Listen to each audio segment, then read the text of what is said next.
the amount of information that is available has increased dramatically.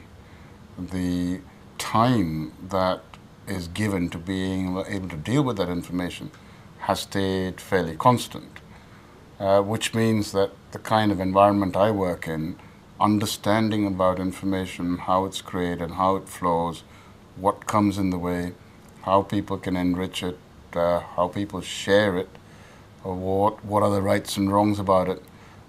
That's what sort of keeps me awake at night, not as a problem, but like other people have been fascinated by music. I guess I'm fascinated by information.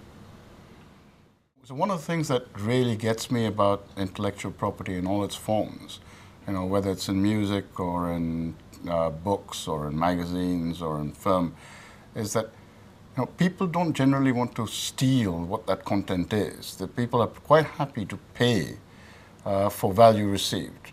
Right? What they don't like, and what a lot of the current sort of angst is about, is the complexity of being able to share this information, to be able to move it around, to be able to enrich it, to be able to mutate it, which has always existed in the past. So, when I look at information and how it flows, I'm including all these cultural elements as part of what makes information up.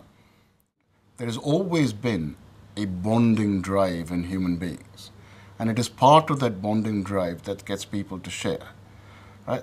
Learning has almost always been associated with sharing as well.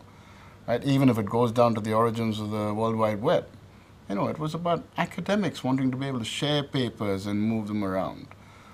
Right? For some reason, over the last 150 years, we have corrupted this capacity to share. And what modern technology has done is regenerated our capacity to share. And then many, many people are asking, saying, how come the open source movement works this way? Right? It seems counterintuitive. And a journal called The Edge asked the question, what did you change your mind about in the previous year? And someone I read quite a bit of, a guy called Kevin Kelly. Right? Kevin replied he changed his mind about Wikipedia. Because to all intents and purposes, it made no sense. Right? How could you take a bunch of amateurs who know nothing about anything, right, give them the tools to be able to produce something which was normally produced by scholars with, more letters after their name than you could shake a stick at, now suddenly producing something that was valuable and useful. The sheer breadth of the exercise was shocking. Right? It didn't matter how many things you tried to discredit it with. The reality is that today, I would much rather look up Wikipedia for a lot of things, knowing its limitations and weaknesses. Understanding that people can try to scam it.